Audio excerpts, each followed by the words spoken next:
மலர்மிசை ஏகினான் மானடி சேர்ந்தார் நிலமிசை நீடு வாழ்வார். தன் அன்பர்களின் உள்ளமாகிய மலரில் வீற்றிருக்கும் இறைவனின் சிறந்த திருவடிகளை நினைப்பவர் இவ்வுலகில் நீண்ட நாள் வாழ்வார். தமிழ் உறவுகளுக்கு வணக்கம். இன்றைக்கி நம்ம சகோதரி வெண்ணிலா அவர்கள் ரொம்ப ஆசைப்பட்டு கேட்டிருக்காங்க ஐஸ்கிரீம் வேணும்னு. ஒரு 3 தடவை கமெண்ட் போட்டாங்க. ஸோ அவங்களுக்காக இன்றைக்கி நம்ம vanilla ice cream, strawberry and Oreo cookies ice cream 3 variety ice cream பண்ண போகிறோம். இதுக்கு தேவையான பொருட்கள் விப்பிங் க்ரீம் இல்லாட்டி ஃப்ரெஷ் க்ரீம் கூட எடுத்துக்கலாம் 2 cup, vanilla flavour 1 teaspoon, condensed milk 1 cup.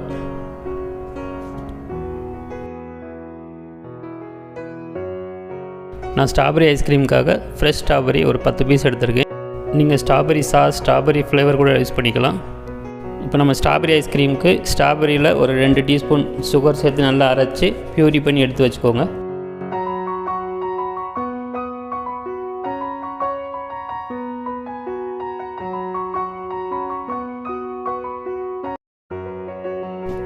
இப்போ நம்ம ஐஸ்கிரீம் பண்ணுறதுக்கு விப்பிங் க்ரீம் பீட் பண்ணணும். அதுக்கு இந்த மாதிரி ஒரு ஹேண்ட் விஸ்க் எடுத்து கூட பீட் பண்ணலாம். பட் ஆனால் அதுக்கு ரொம்ப டைம் எடுக்கும். நம்ம இதில் பீட் பண்ணோன்னா ஒரு 20 30 நிமிஷம் ஆகும். அதனால் நம்ம எலக்ட்ரிக் பீட்டரில் பண்ண போகிறோம். முதல்ல ஒரு பவுலில் ஃப்ரீசரில் ஒரு 1/2 மணி நேரம் வச்சு எடுத்துக்கோங்க. பவுல் நல்லா சில்லுன்னு இருந்தால் வேமா க்ரீம் பீட் பண்ணிடலாம். அந்த பவுலில் 2 கப்பு விப்பிங் க்ரீம் எடுத்துக்கோங்க. க்ரீமும் நல்லா சில்லுன்னு இருக்கணும். இப்போ இந்த எலக்ட்ரிக் பீட்டரை வச்சு நல்லா பீட் பண்ணணும். க்ரீம் நல்லா ஸ்டிஃபாக நல்லா திக்காகிற வரைக்கும் பீட் பண்ணிக்கிட்டே இருக்கணும். இது பீட் பண்ணுறதுக்கு ஒரு 5லேருந்து ஒரு 10 நிமிஷம் கூட ஆகலாம்.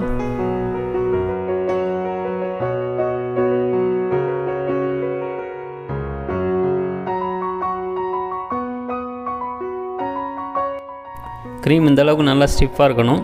இப்படி ஸ்பூன் எடுத்தோம்னா கீழே விழாது, அந்தளவுக்கு இருக்கணும். இப்போ இந்த க்ரீமில் 1 கப் கண்டென்ஸ்ட் மில்க் சேர்த்துக்கோங்க.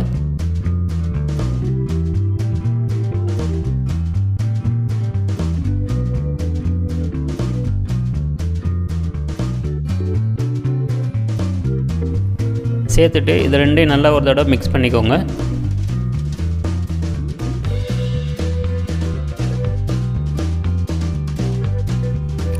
இப்போ நம்ம ஐஸ்கிரீமுக்கு தேவையான ஒரு பேஸ் ரெடி ஆகிடுச்சு. இந்த பேஸை வச்சு நம்ம எந்த ஃப்ளேவர்னாலும் சேர்த்து ஐஸ்கிரீம் ரெடி பண்ணிக்கலாம். நம்ம 3 வெரைட்டி ஐஸ்கிரீம் பண்ணுறதுனால இருக்கிற க்ரீமை 3 பவுலில் பிரித்து எடுத்துக்கலாம்.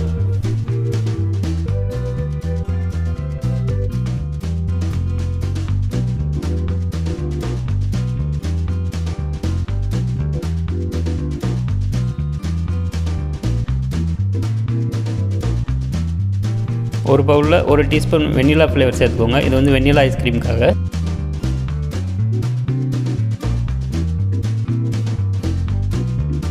ரெண்டாவது பவுலில் 1/4 கப் நம்ம அரைச்சி வச்சுருக்கிற ஸ்ட்ராபெரி பியூரி சேர்த்துக்கோங்க. இது ஸ்ட்ராபெரி ஐஸ்கிரீமுக்காக. 3வது பவுலில் நம்ம எடுத்து வச்ச ஒரியோ பிஸ்கட்டை சின்ன சின்ன துண்டாக பிச்சு சேர்த்துக்கோங்க.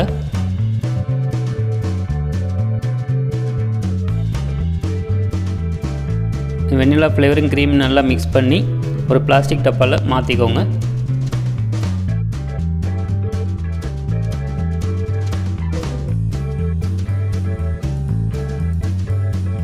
மேலே சின்னதாக ஒரு பாலித்தீன் பேப்பர் போட்டு கவர் பண்ணிக்கோங்க. அப்போ தான் மேலே ஐஸ் படியாமல் நல்லா சாஃப்டாக இருக்கும்.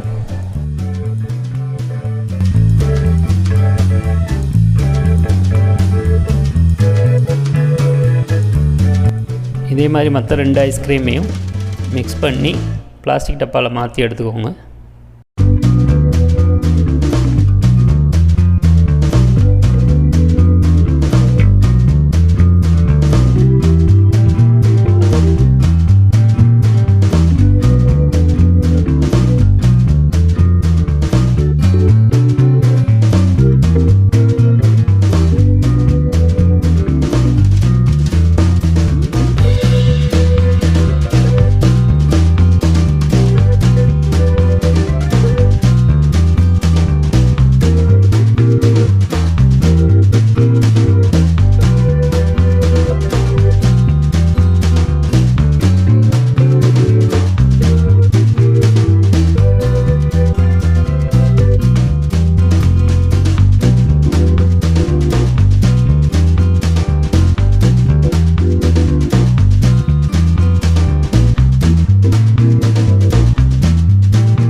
3 ஐஸ்கிரீம் டப்பாவையும் ஃப்ரீசரில் 8லேருந்து 10 மணி நேரம் வச்சுருங்க.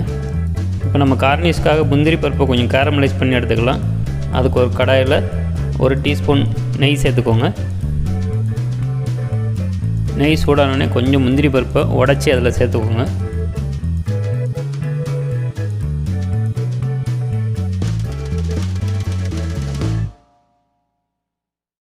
முந்திரி பருப்பு கொஞ்சம் பொன்னிறமானோடனே அதில் 2 டீஸ்பூன் சீனி சேர்த்துக்கோங்க.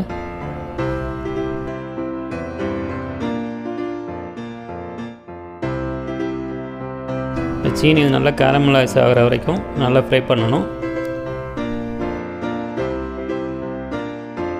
இப்போ அதை ஒரு தட்டில் மாற்றி ஆற வச்சு எடுத்துக்கோங்க. 10 மணி நேரம் கழித்து இப்போ ஐஸ்கிரீம் சூப்பராக ரெடி ஆயிடுச்சு. இது நீங்கள் ஒரு ஐஸ்கிரீம் ஸ்கூப் இல்லாட்டி வீட்டில் உள்ள ஒரு ஸ்பூன் கூட எடுத்து யூஸ் பண்ணி சர்வ் பண்ணலாம். இந்த ஐஸ்கிரீம் மேலே நீங்கள் கடையில் கிடைக்கிற சிரப் இல்லைன்னா சாஸ் இல்லைன்னா கலர் ஸ்ப்ரிங்கிள்ஸ் சாக்லேட் சிப்ஸ் எதுனாலும் மேலே போட்டு சர்வ் பண்ணலாம். நான் வந்து வெண்ணிலா ஐஸ்கிரீம் மேலே கார்னிஷ்காக நம்ம கேரமலைஸ் பண்ணி வச்ச முந்திரி பருப்பு சேர்க்க போகிறேன். இந்த ரெசிபியை நீங்களும் வீட்டில் ட்ரை பண்ணி பாருங்கள். ட்ரை பண்ணி பார்த்துட்டு உங்களோட கருத்துக்களை கமெண்ட்ஸில் சொல்லுங்கள். இந்த வீடியோ உங்களுக்கு பிடிச்சிருந்தால் உங்கள் நண்பர்களுக்கும் ஷேர் பண்ணுங்கள். மறக்காமல் நம்ம சேனலை சப்ஸ்கிரைப் பண்ணுங்கள். இதே மாதிரி இன்னொரு அழகான வீடியோவில் உங்களை சந்திக்கிறேன். அதுவரை நன்றி, வணக்கத்துடன் உங்கள் வெற்றி செஃப்.